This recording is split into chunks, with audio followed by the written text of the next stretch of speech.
get started in just a moment. I want to thank Dror for joining us. He's got some extraordinary projects going on around the world. He's a designer and an architect and a futurist.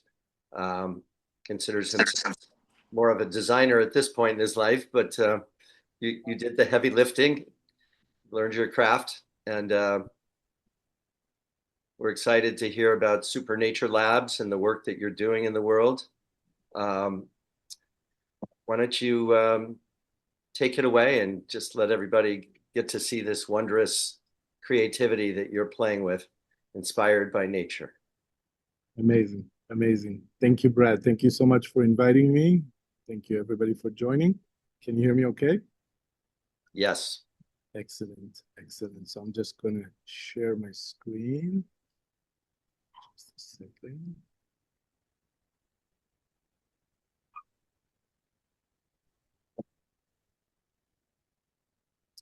All right. Beautiful. Great. Are you able to see my screen? Yes. Working? Everything's good. Wonderful, wonderful. All right, guys. Good morning, good afternoon. Oops, some dogs in the background. So first of all, I like to say that I always believe that if we can dream it together, we can set hope free. We can truly change the world if we, realize sometimes the root cause of some of our problems. Our main mission over the last several years has been to create more space for life. And I want to start by sharing with you first what I consider today is the largest challenge of humanity over the next 25 years. We're basically scheduled to build and grow urban development in scale that is just absolutely astronomical. Over the next 25 years, we're going to build more, cities are going to cover more land coverage than all of what we've built throughout human history combined, which is absolutely an insane fact to comprehend. And in fact, absolutely a disaster if we will continue to do the same mistakes that we've done over the last several decades. In fact, the first decision that we're doing with urban growth determines more than we can imagine. The root cause of many of our urban problems lies in those very, very early decisions that we're making across urban growth. And from the point of view that we're sitting in today, land subdivision, the invisible line that shapes our future, are truly the root cause of some of the challenges that we have today. And I'm going to explain today what do I mean, and I'm going to show you an alternative that we believe can truly change the trajectory of urban growth and urban development. So what is actually the problem, right? We are basically realizing that almost every city in the world, every community that we've built is based on land subdivision, what we call invisible line that shaped our future. Life does not build like that. Life builds with a very different geometry. I'm Dror. I'm the founder of Studio Dror, which I started in New York since 2001.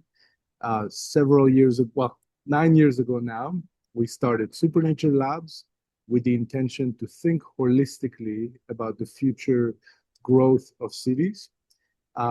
Throughout the process, we created what we call the bioplanning approach or the bioplanning methodology. And therefore, we set up the Bioplanning Institute, which is a non-for-profit entity that sits alongside Supernature, Supernature being the for-profit real estate and design arm, and the Bioplanning Institute, which you'll understand soon, the core responsibility. So I've lived in New York all my life, and this is where I am right now. As you can all see and imagine, this is not the only city that is broken into a grid like that.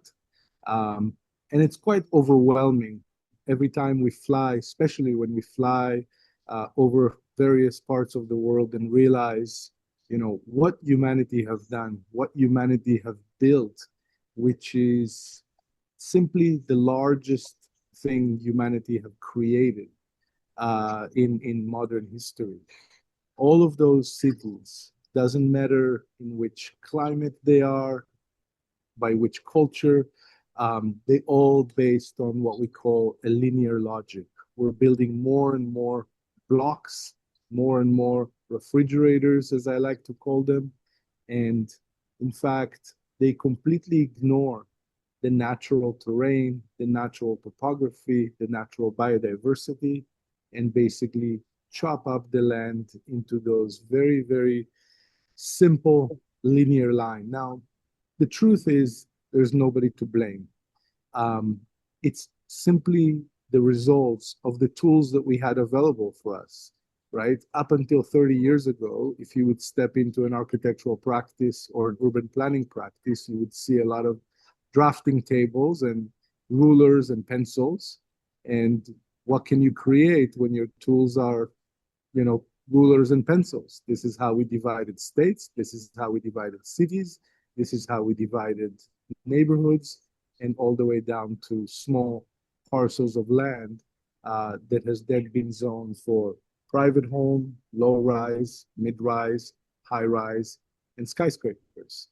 And in fact, those are the five most, typologies that we've been building. And again, regardless of the density, regardless of the culture, regardless of differences in climate, the geometry is pretty much the same, sometimes in different proportions. But we like to say, as designers and architects, that we shape the environment, and in return, the environment shapes us. So one first question I want to lead with is this the right environment that we are accepting to be shaped by? Is this the right environment that we consider home, that we consider a sense of belonging?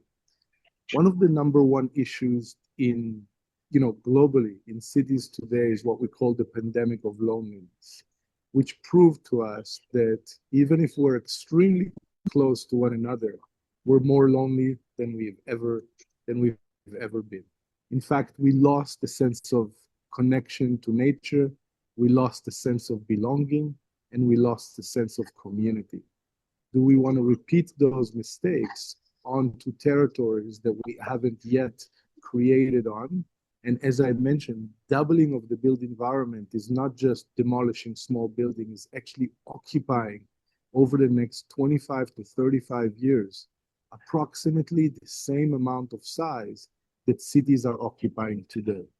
So when we relate to the fact that we are all inside of a climate-controlled spaces that are isolated from one another, isolated from other life, we realize that that's where the challenge lies. So when we say we're able to create more space for life, we're not just talking about more vegetation on streets and more vegetation on rooftops. We're talking about truly more space for trees and birds and soil to exist in our built environment. And if we're truly doubling the land coverage, maybe we can shift from the collage on the left side to more of the collage on the right side by simply shifting the geometry. So let's look at what it looks like, right? Graveyards are the closest typology to pretty much what we call cities today, right? When we fly above in a different scale, it kind of looks like that. Nature does not build like that. Nature builds in aggregations of cells. Nature builds in what we call the node-based logic, and depends from which industry you're coming from. You might call it Voronoi pattern. Hey man, how you doing? Oh, can you hear me okay?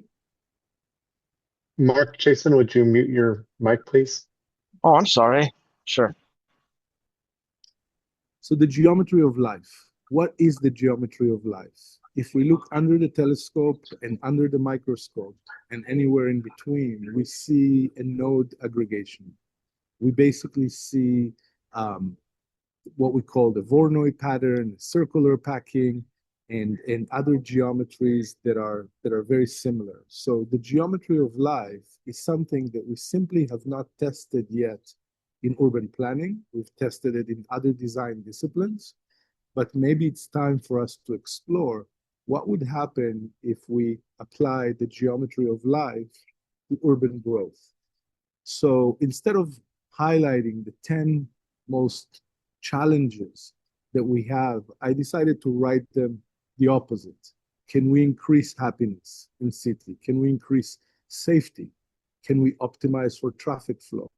Can we enhance the sense of community, increase walkability, improving air quality, creating nature, more nature and biodiversity, elevating real estate value, increasing community satisfaction, and also enhance climate change resilience, which is really what considered right now the 10 biggest challenges that urbanism as we know it is having today.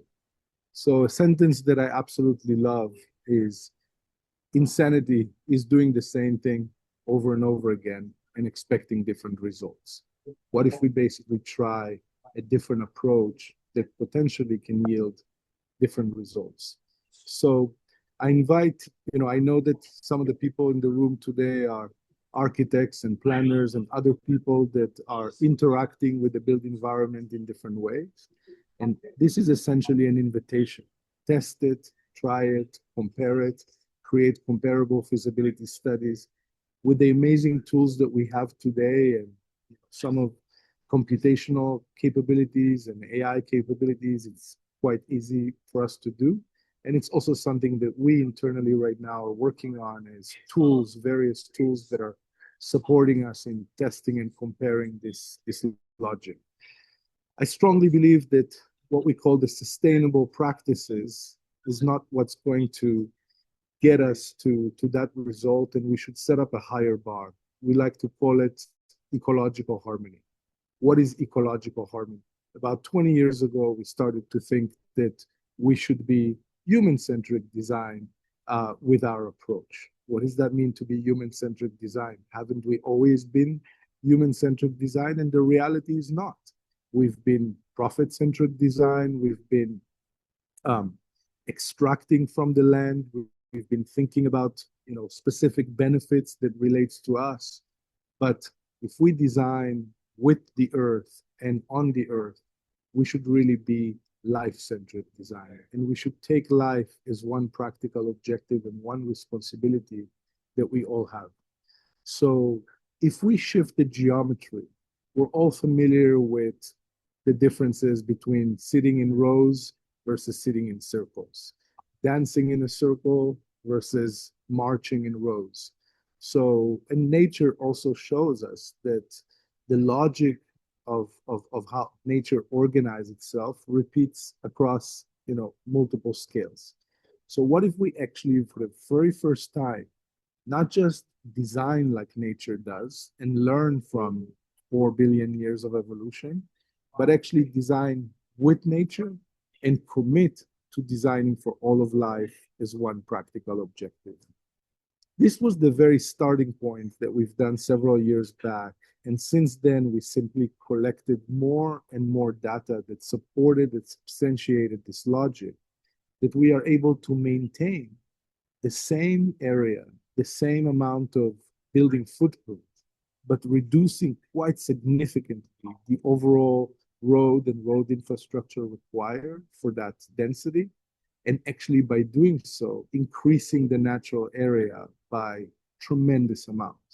What if we can have more than 25% of the land that we are occupying become natural areas within communities? So the same diagram that I just showed you, just in a three-dimensional way, comparing, in fact, 20 blocks of New York into the same exact massing, but with a different composition, right? If we simply shift the composition, we are able to maintain the same amount of built area and significantly reduce the roads, and of course, create natural environments that each one of those communities can now occupy and enjoy.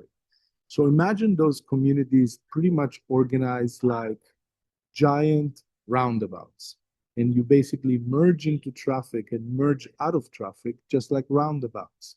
So as you can see here, we have no four ways intersection. What does that do when we actually shift from four ways intersection into only three ways intersection? In a certain scale, not just that we can reduce the amount of intersection, we can actually reduce quite substantially the amount of conflict point. Now, what are conflict points? In a traditional four ways intersection, we essentially have 16 potential collisions, right? You can crash into a car that comes from the left, comes from in front of you, comes from the right. With a three ways intersection, you actually only have three potential collision points. What does that mean? It means that you're actually getting to work or wherever you go a lot more calm, a lot safer, and potentially also reduce traffic signaling and other major savings. So with this logic, we started to realize that actually for the very first time in urban planning, you can also separate the vehicular circulation for pedestrian circulation. What does that mean? It means that I'm no longer on the sidewalk, right? Because the cars are in the center and I'm on the side, respecting the car more and having to follow the same logic that the cars are taking. Now I can basically move throughout space without crossing any roads. I can let my kids go downstairs without being worried about the streets that they need to cross. And not just for the internal community that I'm a part of, but also with the simple ability of creating very European style of underpasses. With those types of underpasses for just pedestrian and bicycle path, we're able to go for walks or runs for miles and miles and miles and never interact with traffic, which is major across so many different things. So just like we refer to blocks or super blocks, we call this typology supercell. And a supercell can come in various densities, various composition, in various ways. And I'm going to walk you through a couple of specific examples. If we start with very low density, like what we call the suburban sprawl, which is the diagram on the left, we have the same exact amount of homes with the same exact amount of land and exactly the same sizes on the right side. But look at the massive reduction in road and road infrastructure and the massive increase in green space. Not just that, but thinking about kids that instead of playing in a parking lot are now playing in a space that belongs to the entire community that can reach at the center of each one of those communities. How is that childhood look differently than today? Same exact approach, same exact logic in a mid density. So what you see on the left, a traditional community, exactly the same amount of density, exactly the same amount of homes, massive increase in green space, simply based on geometrical composition. Now, this is probably one of the most exciting aspects here. And people often ask us, oh, it looks like it's a lot more expensive to do. And in fact, with one of the largest construction companies on planet Earth, we were able to validate that this approach is actually faster to build and much more cost effective for primarily two reasons. When I reduce the overall amount of infrastructure that I have, I save money and I save time. But one of the most costly things in construction is logistics, right? I cannot get this truck before this truck leaves the site. I can't install window until the electrician finish his job. When you have central deployment, where the trucks can come to the center, deploy your needs at the center, and then from there deploy it all around, it's very similar to cooking in a round kitchen that you don't need to walk to the stove, walk back to the sink, walk to the fridge, and basically everything is at arm reach, or in this case, in a crane reach. massive improvements on floods and water retention, right? Because I have more soil, I have more porous space that can handle water. I have a massive reduction in noise, not just because the vegetation are masking the sound. By having vegetation, you also have birds and crickets, and those are masking the noise of traffic and other issues.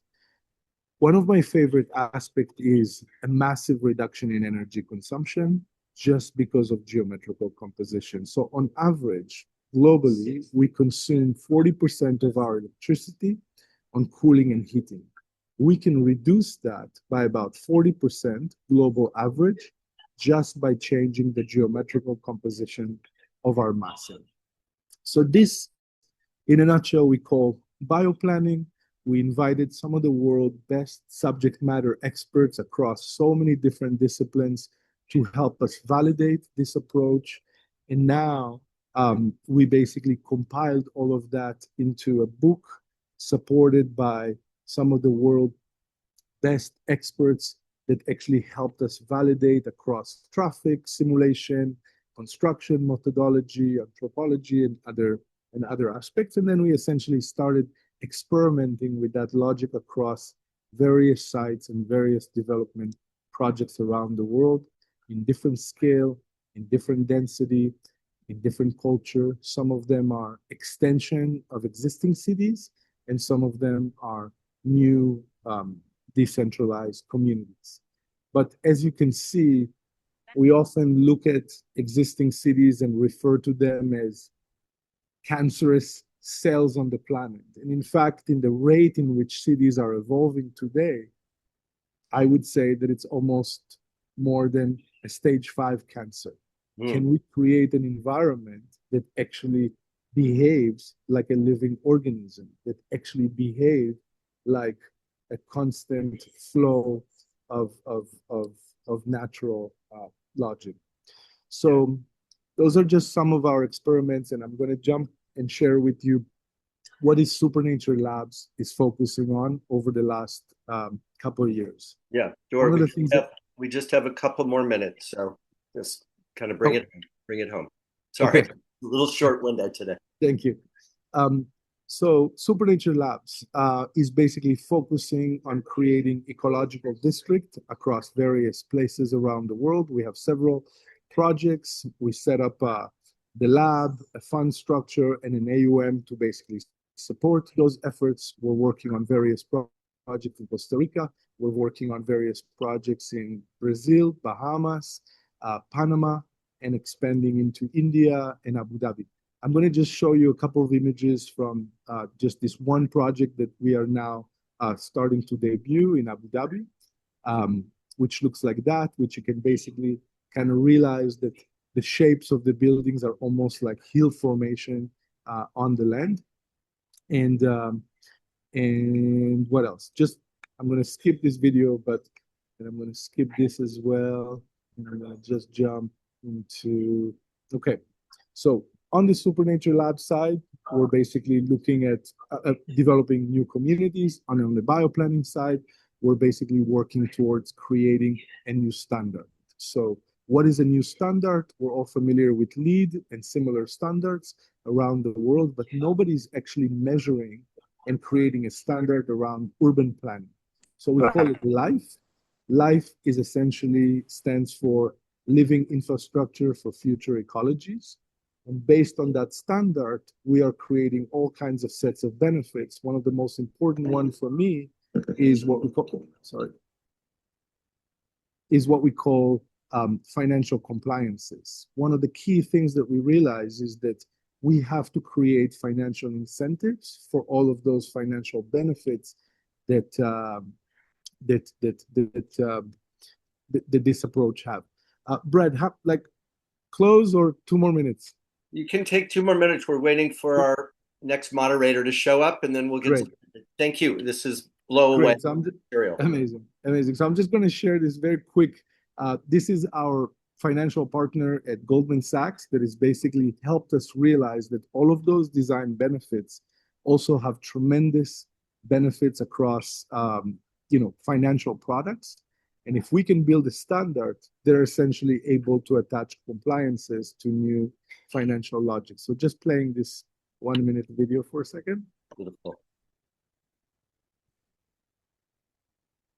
Geometric bioplanning, taking a circular collective connective approach, lets us explore innovative transactions, lets us explore incentive-based revenue models and integrated solutions, finding the benefits and the savings across this. Why integrated ecosystems? Cellular clusters, shortens networks, improves connectivity, improves transactions with others, cuts roads, cuts transmission, cuts broadband, cuts waste, cuts energy consumption. Most importantly, it cuts and saves time. Amazing. Great. So just to wrap up, another quote that is my favorite: you can never change things by fighting the existing. So let's really create a new model that hopefully can replace the way that we create today. Thank you, Dror. Thank you very much, guys. What a beautiful way to start our day. There's not many presentations that are so, regeneration is so integrated into the essence of what you're doing, having sort of been inspired by the natural intelligence on this planet and turning it into new paradigm for how we build our cities. And it gives us hope. You're starting us off with a lot of hope for what it's going to look like someday. And I appreciate it. Does anybody have any quick comments or questions before we move on? Rylan, I see you're here. Get ready.